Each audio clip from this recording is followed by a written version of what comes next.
I feel like today's video is really looking ahead, seeing what things are coming, because y'all, there's gonna be some really awesome, amazing things, like 14 different manga industry panels at Anime Expo. Whoa.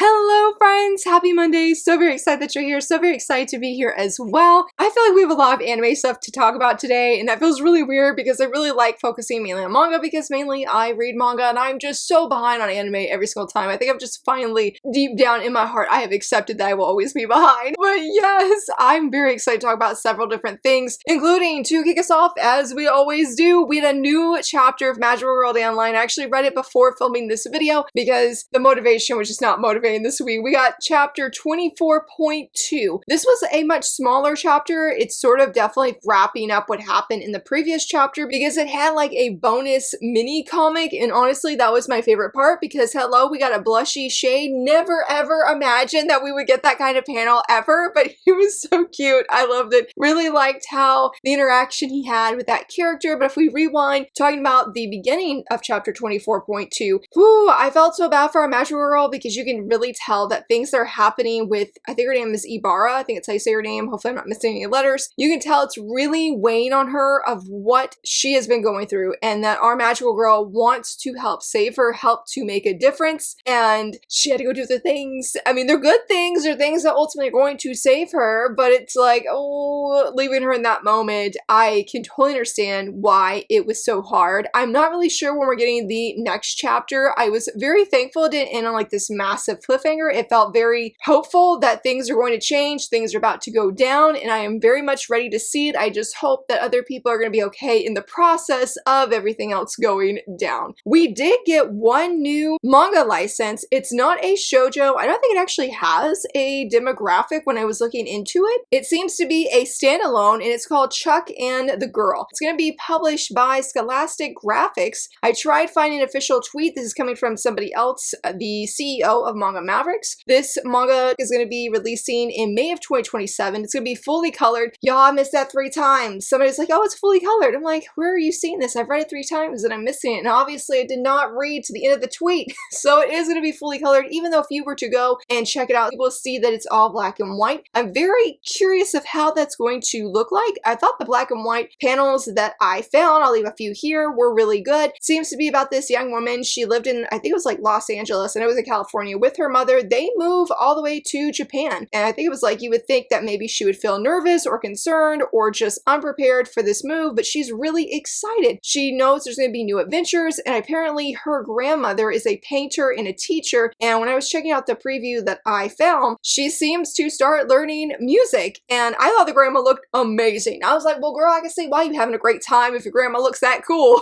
And there's another male character that seems maybe to be friends with the grandma. I'm not really sure. He seemed really cool. He's playing the drums. Really like the excited energy that was there. And so I definitely would love to look more into this and see an actual English preview to see what is to come from this, because it sounded really good. And I was just very thankful that V-Lord, as his nickname is, that he had tweeted about it, because I had not seen anybody talking about this. I don't even know the image that he has here. I have absolutely no idea where this was even taken out, when this even was. I don't know if it was at a con that was happening this past weekend. I think it was a con. Pretty sure it was this past weekend in Canada. I'm not fully sure, but again, no less thankful that he shared. And something I hope that will be very helpful for other people as it was for myself, because Anime Expo is coming. We are roughly a month away as of this video going live, and I'm very, very excited. And as I said at the very beginning, I went through the schedule because, as they shared here in this tweet, they're like, hey, Anime Expo's schedule is live. I went through all 4 days, and I did to the best of my ability to try and find all of the manga industry panels specifically. And then I was like, you know what? On my private server, that's just myself,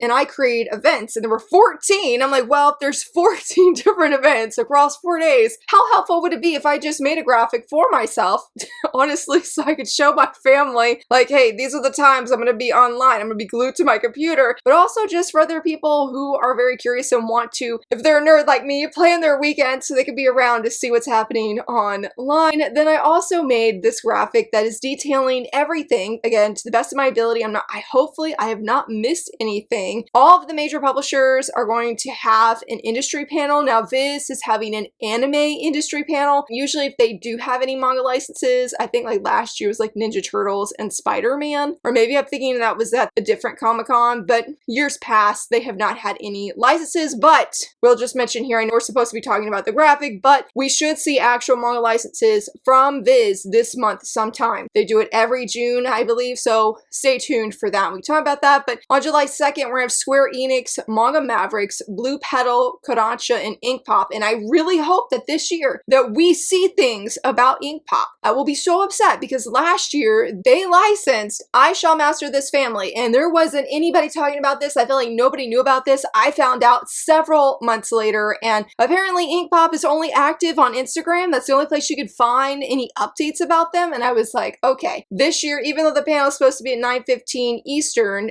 at nighttime, I'm going to find somebody, hopefully, who has some kind of details, or at least I'm going to be stalking their Instagram page for updates. July 3rd, we'll have Yin Press, Inklore, J-Novel, Dark Horse, Gush Comics. Gush Comics seems to be a new BL publisher. I'm not really sure of the details there, but they did say that they are going to be sharing BL license announcements through some kind of Japanese publisher. I don't remember what the name was, but they are brand new to me. I don't know anything about them. And then on July 4th, we'll have Denpa and Kuma, which used to be formerly known as Azuki, and then 7 Seas. I didn't even know 7 Seas was supposed to have an industry panel, and I'm very curious, are we going to have any license announcements before we get to Anime Expo? Are they going to return Wonderful Wednesdays? I really don't know. And then July 5th is going to be Tokyo Pop. I will mention that they do have a Love Love panel before, I think it was like on July 4th. I didn't include it on this graphic because they didn't specifically say there would be new licenses as they did for the Tokyo Pop panel. And I think last year that's what they did. They had the Love Love panel that just sort of went over their catalog and they talked about other things. And then at the Tokyo Pop panel the next day or later that night, they had an actual license announcements that were up because they had like, what was it last year? They had like 4 different Shoujosei titles. So I'm hoping we get more Shoujosei again this year. That'd be very, very exciting. Hopefully, since we have so many panels here, that we will get a win of some sort from someone at some point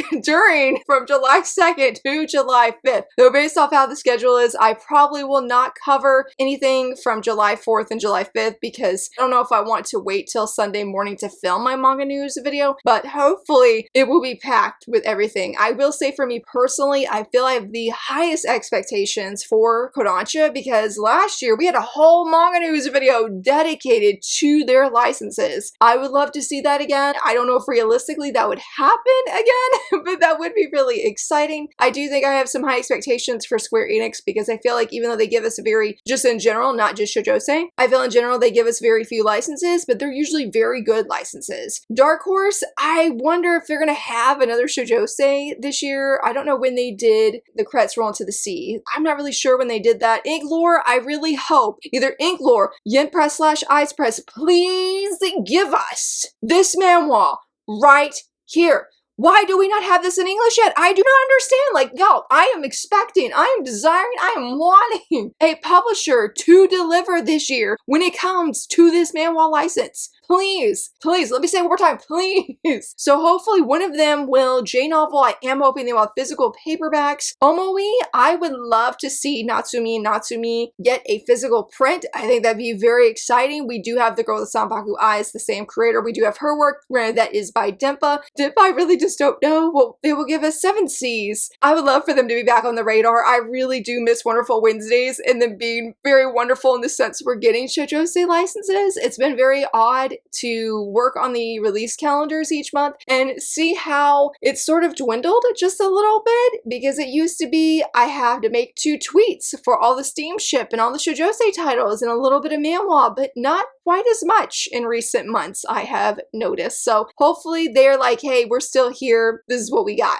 Tokyo Pop, I don't know if I have necessarily like any big expectations. I can imagine they'll have a lot of BL, but I really do hope that they have some big Shoujosei wins once again because I do feel the, oh my gosh, the Mafia dating sim, recurring a Mafia dating sim. There we go. We got the light novel of that. So hopefully we'll get some other really exciting things when it comes to Shoujosei specifically. But that's everything again that I was able to find. If I missed anything, don't hesitate to let me know. There were some other cool panels, like there's a Mob Psycho panel that was like, I wish me and my oldest could go because I watched Mob Psycho earlier this year. I absolutely loved it so very much, and oh, I would love to go and meet the voice actors. I know that the voice actor of Idia is going to be there from Twisted Wonderland. Granted, he's going for My Hero Academia, that panel, but still, just knowing that he's there, I'm like, oh, I wish I was there, because Idia is like my favorite character. It's between him and Deuce, I feel like, from Twisted Wonderland. So yeah, there's just, and you're welcome to take a screenshot of this list I have. I genuinely hope it helps other people so they can have an idea and they're like, okay, I can keep track of this, because that is honestly one of my favorite things when it comes to Anime Expo, and just knowing, hey, this is what's coming.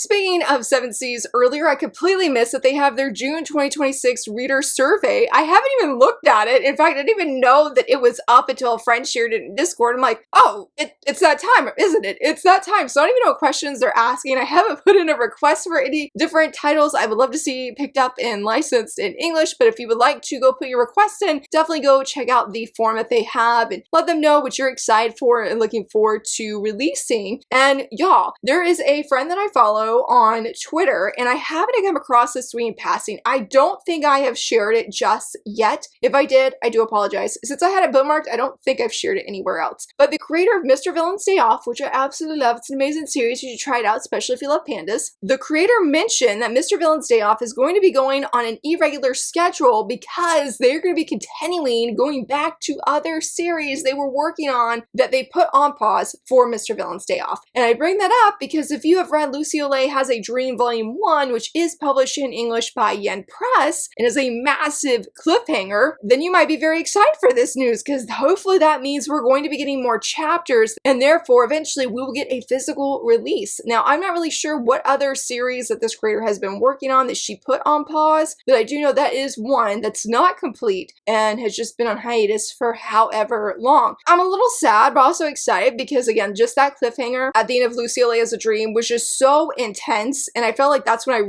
really was getting super engaged with the first volume, and I'm like, it just ended.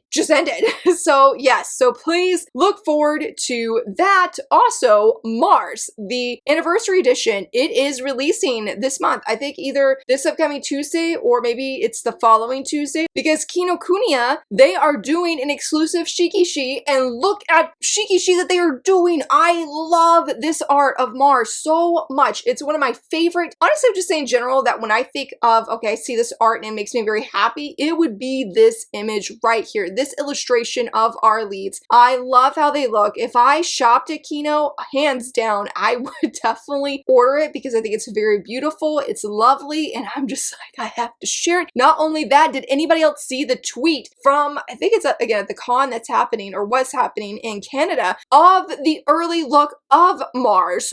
Whoa, it looks so beautiful. The shimmer right here that you can see on that hardback, beautiful. And then also the red inking color art that they did on the hardcover and the front page. Yes, yes, yes, yes. Love to see it. You can really see the love that went into this edition. I'm very thankful that Kodansha is releasing this. I'm really thankful that Kodansha is releasing this once again. I have actually read it. I do have a video review on the entire series that I read digitally. I'm actually debating to do a first impression on this new edition because it's been so long, and I have said that Mars was technically the first manga that I ever read. I didn't know it was manga, but it was the first. No, I did. That's when my friend was like, hey, this is manga. You need to either read Mars or you need to read Fruits Basket, and I'm sorry. I chose Mars because teenage me thought Ray was very hot and went for the hot guy instead. I'm sorry, Toru. I'm very sorry. That's just how it was for me back then. And then several years ago, my friend was like, hey, you need to finish the rest of the series because it was ongoing at that time, and I came back to it and it was very, very good, though the memories are very, like, I don't remember much of anything.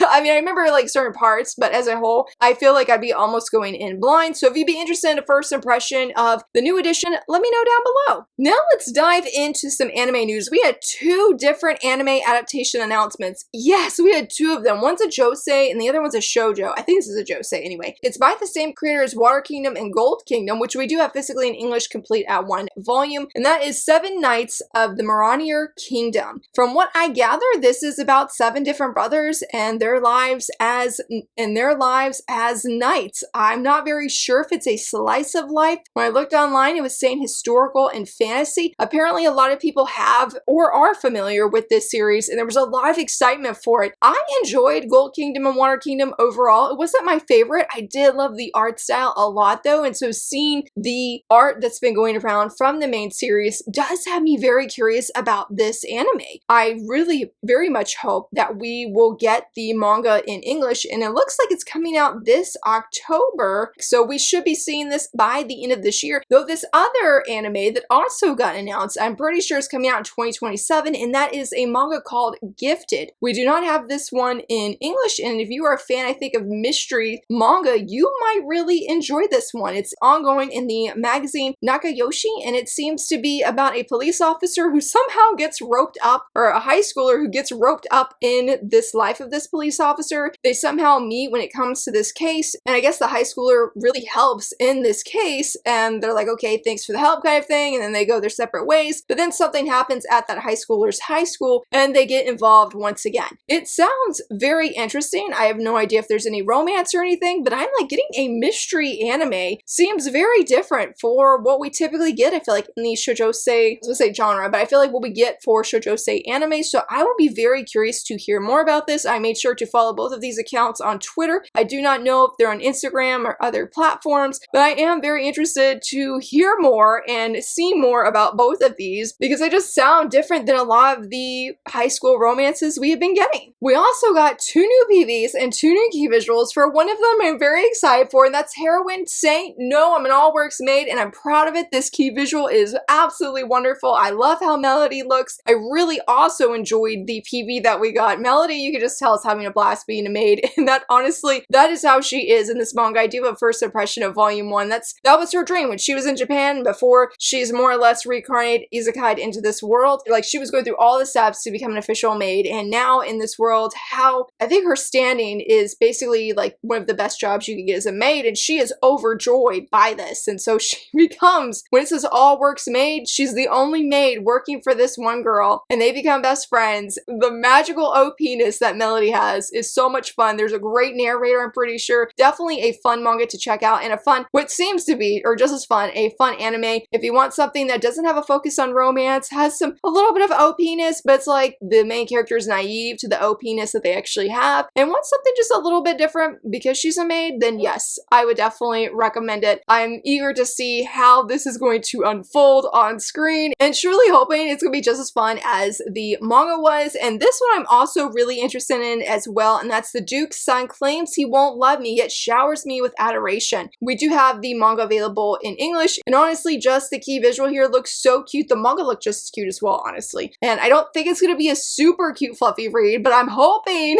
that it is, because when you look at the PV, I thought it looks very sweet and just like a great time. I mean, obviously there's some things happening. You can see other people are definitely judging her, and I'm still wondering how this Duke here, as it says, the Duke claims he won't love me yet showers me with adoration. Like, why are you saying that? Why were you acting a different way before you were married and then acting another way after you were married? I don't think there's gonna be anything like sus with this guy. I don't know, but hopefully I will enjoy it. I just think the art style, or the animation style, however you want to say that, I think it just looks really cute, and that's why I feel like I'm really interested into this one, and hopefully I will actively enjoy it. I have debated actively checking out on Manga Plaza to see what I think, but at the same time, I sort of just want to check it out via anime, and I just realized this one hasn't been confirmed of who has picked it up, but CrunchyRoll had a series of tweets sharing the PVs of anime that they have picked up, and I thought it'd be helpful to share these because minus this first one, all of them are going to be starting to stream and air during the month of July, or like the beginning of July. Though one of them comes out like the end of June. I think that one's in there too. But the one that comes out in October is the one that so many people are excited for, and that's Firefly Wedding. It's going to be streaming October 2026. CrunchyRoll has confirmed that they do have the rights to it, and I'm very curious to see how people are going to respond to it that haven't read this series before. But the one I admit that I'm very, very excited for is Victoria of Many Faces. Like, yay, I'm glad that we have a guarantee. We know who is going to be streaming this in the US. It's going to be coming in July as well because I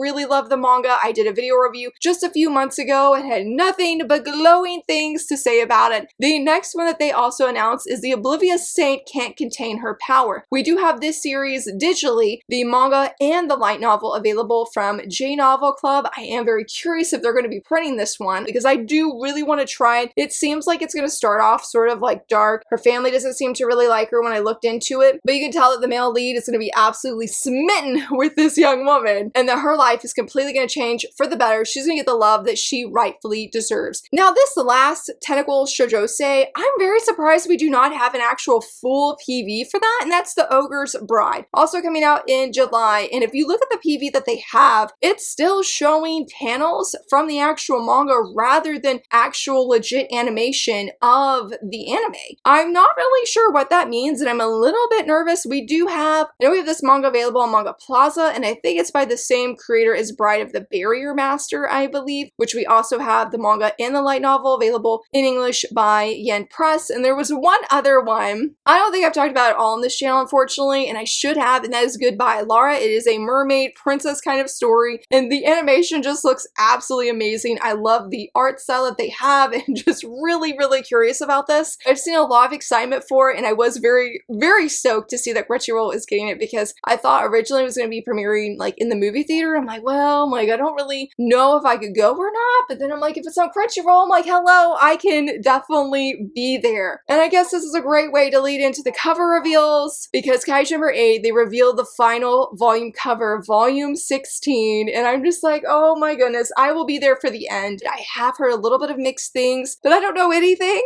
I don't know anything about it, but I'm just like, oh, I can't believe it's ending after all of these years. I have so enjoyed it. You can see right up here, funny enough, I got my husband into the manga on Viz Media, and he enjoyed it so much that I decided to try it out, because I forget who was recommending it, but since it has an older male lead character, he's not old, he's in his 30s, I think he's in his 30s. Either way, he is not old, but I was like, hey, you should try this out. He loved it, and I loved it so much, I started getting it physically for my own collection, and once this final volume ends and releases, that will be the last Shonen Jump series that I have been collecting. So we'll see what I collect next when it comes to Shonen Jump, or if I will be collecting anything. The next one is by Eyes Press, and it is one of the most beautiful covers for this series, I think, and that's I Tamed My Ex-Husband's Mad Dog. Volume 8, I can't believe it's the final volume, and honestly, I can't believe how happy these leads look. I've heard this is a very messy series, and based off of what the volume that just released and the panels that Eyes Press shared, I was like, things don't look like they're going very good in the manga,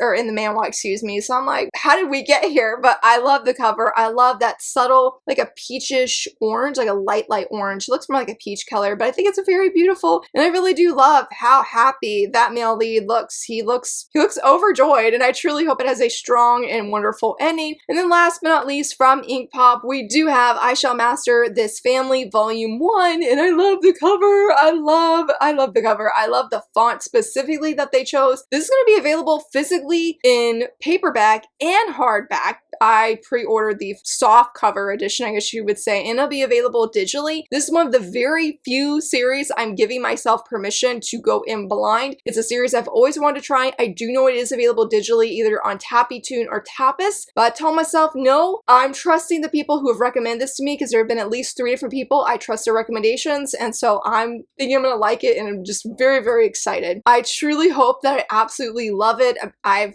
definitely heard nothing but fantastic and great things about it. I really, really think I'm going to enjoy it. So let me know if you've read it, if you think I will, and hopefully you saw lots that you're excited for in this video. I know I did a lot of yapping on the upcoming schedule of Anime Expo, but as I said before, I get very excited for that, knowing like, hey, this is what's to come. It's going to be wonderful. I have no doubts, and really hope that everybody at least gets one license win, or at least one title that they're like, yes, I'm very excited to read this or check this out. I'll definitely be sharing what my top 5 most desired licenses that I would love to see in English. I'll be sharing those in the upcoming weeks, but yeah, let me know what you're excited for, and if you enjoyed this video, please give it a thumbs up and subscribe. Thank you so much for watching. Bye!